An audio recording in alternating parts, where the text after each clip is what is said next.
At narito naman ang mainit na balita mula sa mundo ng politika. Isang nakakagulat na balita ang lumabas ngayong araw matapos magkumpisa ng isang opisyal mula sa Philippine Military Academy tungkol sa umano'y mga katiwalian sa loob ng kasalukuyang administrasyon. Ang mga pahayag ng opisyal ay nagbigay daan sa malawakang reaksyon mula sa taong bayan at nagresulta sa isang formal na investigasyon na ipinag-utos ni President Kuting ng Norte Jr. Ayon sa mga ulat, ang opisyal ay nagbigay ng mga detalye hinggil sa mga hindi tamang gawain ng ilang miyembro ng administrasyon.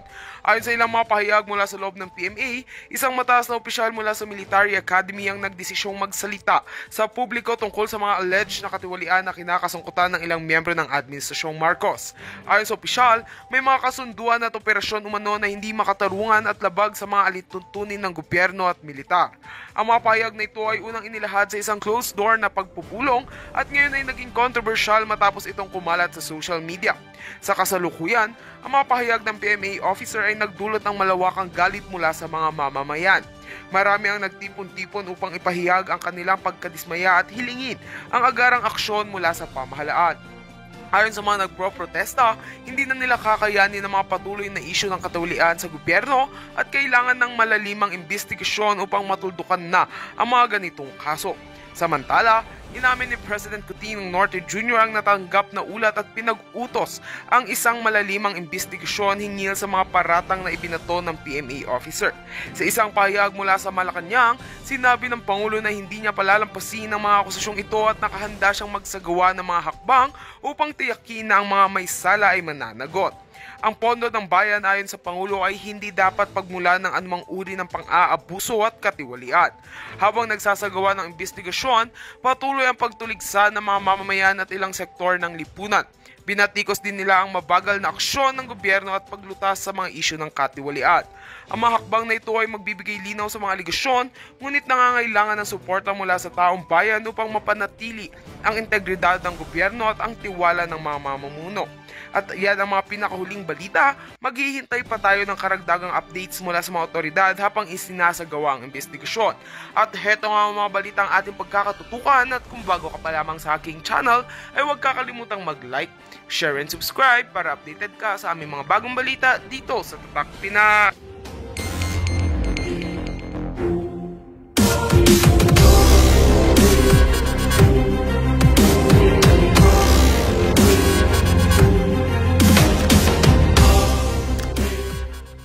Isa ng tsunami ng abuso. Isa ng tsunami ng tyranny.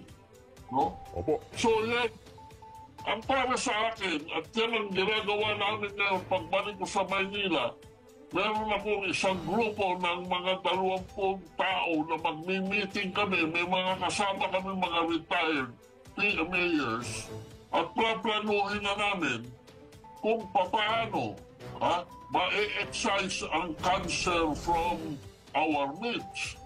Dahil, alam nyo, si Secretary Larry Gadon mismo, and I hope Malacanang nakikinig ka, itong useless na Secretary Larry Gadon, nakadebate ko ito minsan.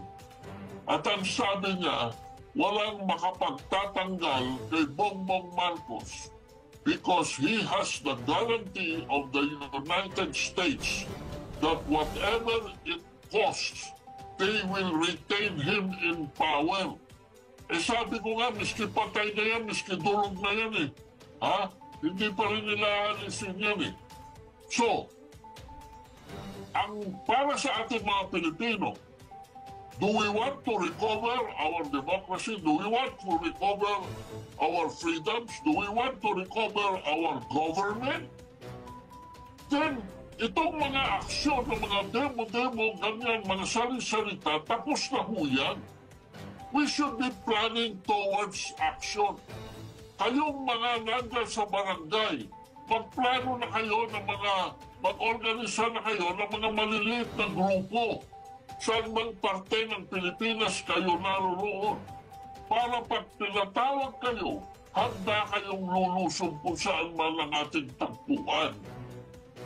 At ang ating namang militar, kaya naman umiiwas din dahil sa sitwasyon at garantiya ng Amerika, nangangahulugan lamang na hindi natin maaalis si Marcos kung walang violence. At yun lang ang kanilang hinihintay. Magkaroon ng violence para sila ay magdeklara ng martial law na paulit-ulit naman i-renew ng Kongreso dahil kontrolado nila ang Kongreso. Bayan nila ang Kongreso. Ha? At ako'y gugulat na katulad dyan si Barbers na taga Mindanao ay walang simpatya sa mga taga Mindanao. Yang katulad ni Tamayo, na galing sa Mindanao. Eh bakit kayo mga taga Mindanao ay bumoboto rin ng mga taong ganyan? Si Inday Sara ay nag-apologize na sa bayan sa kanyang pagsuporta at paghingi sa KOJC ng boto nila para kay Bongbong Marcos. Silang gawing tropeo sa buhay ni Pastor Kibuloy na gusto nilang dalhin sa Amerika. Papayag ba kayo? Alam nyo, kababayan, pangatlong pagkakataon ko lang dumating dito. 2 beses ako sa EDSA. At ito ngayon ang ikatlong beses ko. Saksi dyan si Bisdak na kakwentuhan ko. Try nyo sa kanyang vlog na nandun po ako na ini-interview niya. At ako din po ang humingi kay Agent Morales na mag-opening prayer noong August 16. Dama ko sa aking puso ang pagmamahal ng ating Ama sa Langit na ang laban na ito ay ating ipapanalo because Goliath was defeated by David because God was with David. Yun lang po. Maraming salamat.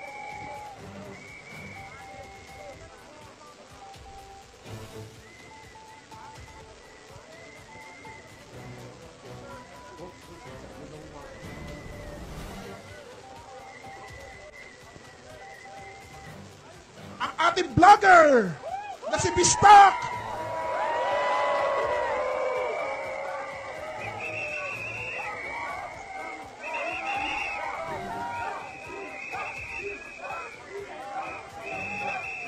Mga kapwa ko Pilipino,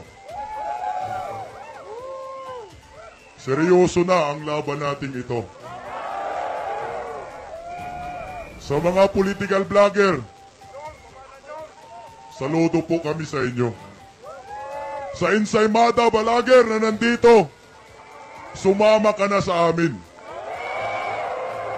Alam namin nandito ka, pero hihikayatin namin kayo na sumali po kayo sa tunay na mga nagmamahal sa Pilipinas. Hindi ako rallyista, hindi ako sanay magsalita sa maraming mga tao. Sanay lang ako magsalita sa studio. Pero, kailangan po natin magsalita sa mga panahong ito dahil ang namumuno sa ating bansa ay mga demonyo!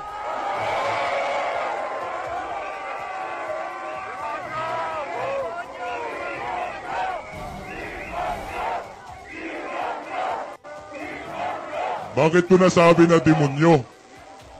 Bakit nasabi ko na demonyo? Mantakin mo yan? Pambihira.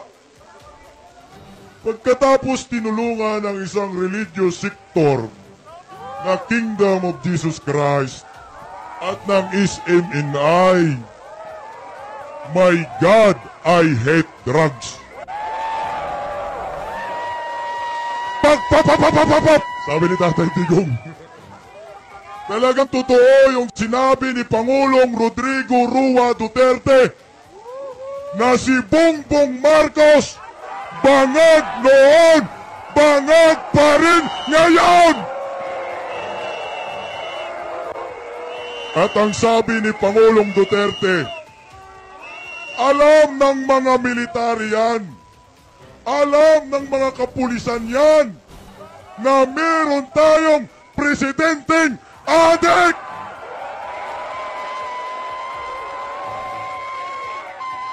Ang presidenteng ito ang pinakamakapal na mukha.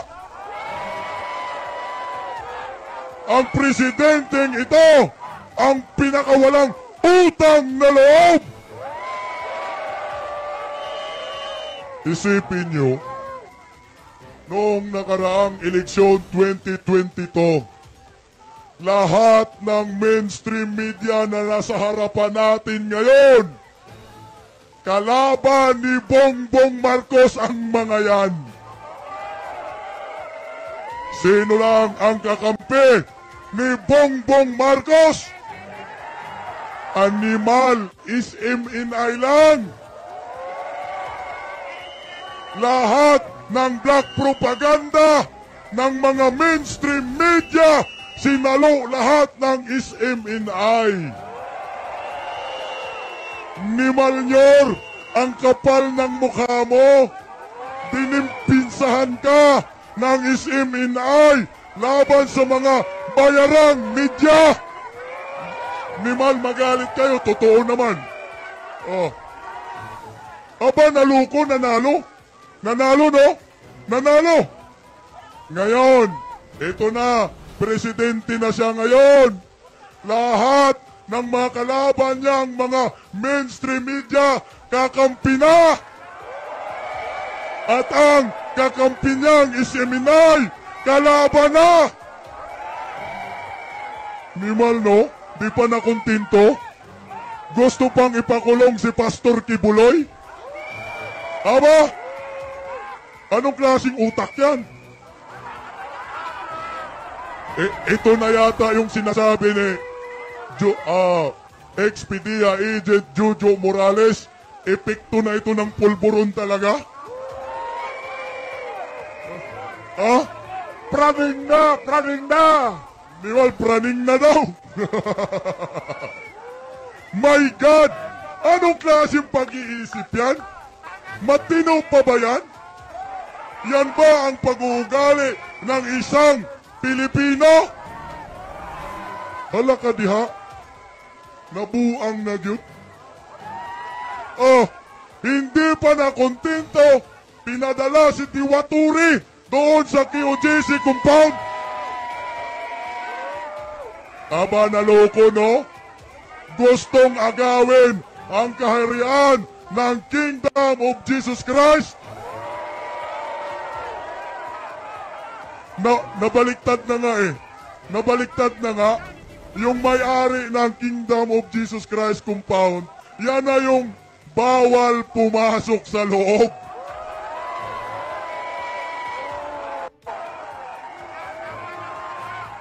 Tapos, pambihira, meron ng mga nasaktan, meron ng namatay, yung presidente party-party sa Batangas.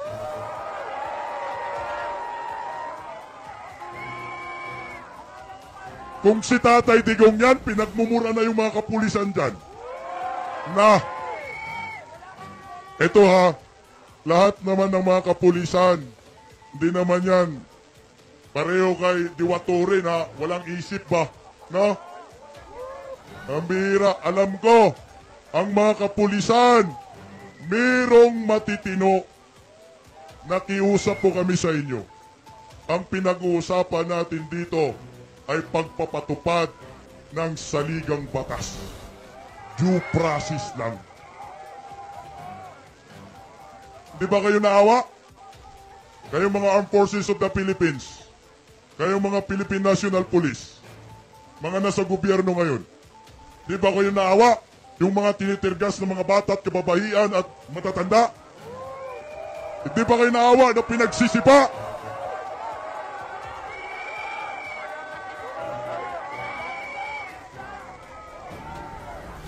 Mga Pilipino ba kayo?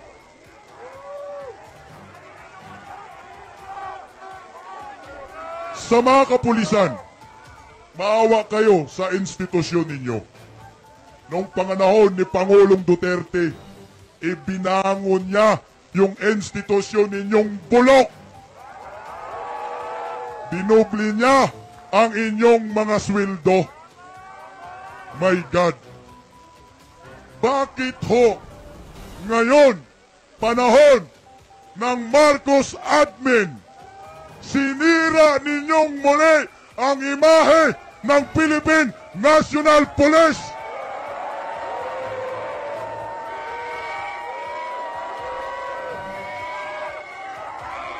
Duterte! Duterte! Duterte! Duterte!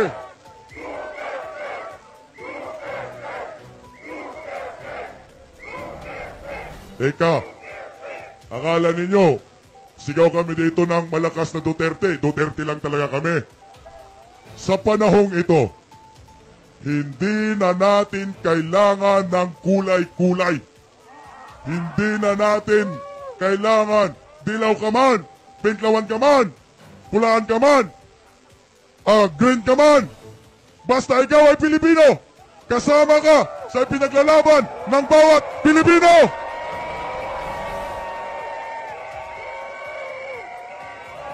Last na lang kasi may magsasalita pa. May magsasalita pa. Nior, nasaan ba siya ngayon? Batangas? Hello, Ma'am Vivian. Nior, kung lasing ka man ngayon, kung lutang ka man ngayon, Nior, panawagan ko sa'yo, wala kang kwintang Pangulo. Alam nyo, Nior, panggulo ka lang, kaya mag-resign ka na! Mag-resign ka na! Bumaba ka na! Mag-resign ka na!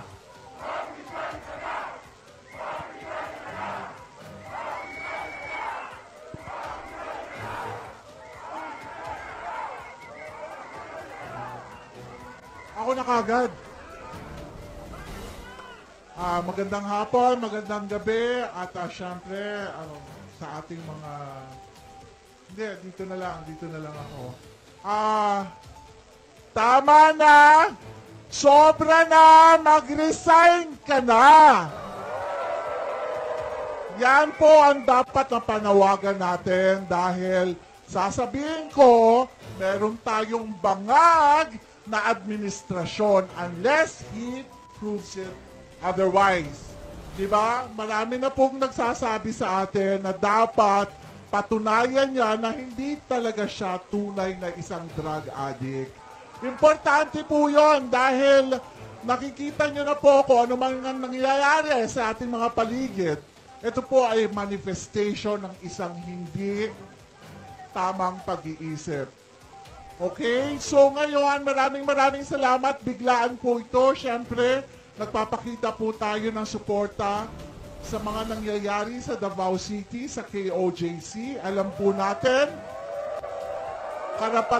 yung ating karapatan at lalo na ang karapatan ng mga KOJC, hindi po naman pag-aari ito ni Pastor Kibuloy. Ito po ay pag-aari ng mga miyembro ng KOJC.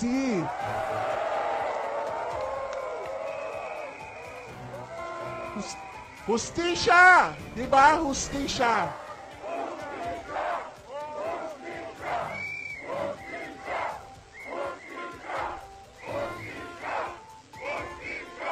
Napakawalang hiya! Nung sino ba yung kamukha? Hindi Diwata ba yun? Si Diwata ba yun? Ang sinasabi nila. Sino po yan?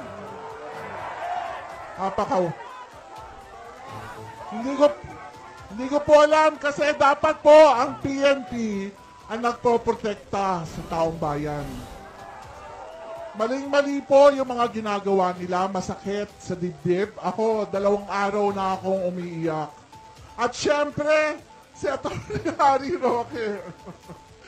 Sabi nga niya, ilang taon na yan? Atty. na, hindi ka nakukulong, di ba? Ha? 58 years? Inaamin mo na may 58 years. Mukhang bagets pa po si Atty.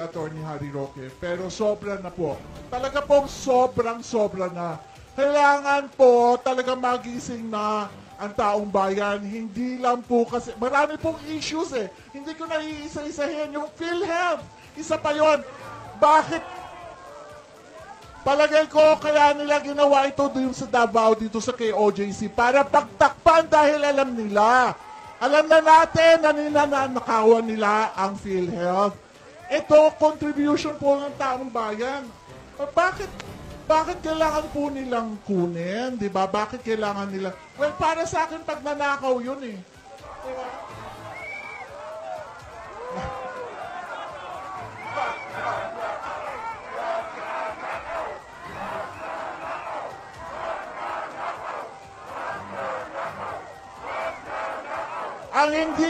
Ang hindi ko alam, makialam na po tayo mga taong bayan, bakit hindi po tayo gumigising? Gising! Gumising na po kayo talaga pong dahil ilang araw na lang yan, ilang buwan na lang yan at hindi matatapos ang taon, wala na po tayong kwarta sa kaban ng bayan. Talagang ubos na. Hindi ba? So, hindi. Ang ibig ko sabihin, dapat ito, napapakinabangan natin dahil pera natin ito. Yung ayuda, okay? Yung ayuda, pera po natin yung ayudang yan. Diba? Kailangan natin ng long-term policy para po at least maiahon tayo sa kahirapan. Okay? At taas ng bilihin. Alam ko marami pa pong dapat magsalita rito. Pero sana po, nakikiusap po ako sa inyo. Sana po lumabas na kayo. Alam ko, masarap manood dito sa online, dito sa ating mga vloggers. Maraming salamat sa inyo. At kung titignan nyo ang viewership ng mga vloggers natin, thousands and thousands, hundreds of thousands ang nakikinig sa atin ngayon. Pero kailangan po ninyong lumabas dyan. Kailangan nyong lumabas sa lansangan. Hindi nila binibilang yung viewership natin. Hindi nila binibilang yan. Kailangan lumabas po tayo. At marami pa pong activities ang maisog. At ililing na po natin yan. At sana po makinig lang po tayo sa mga updates at marami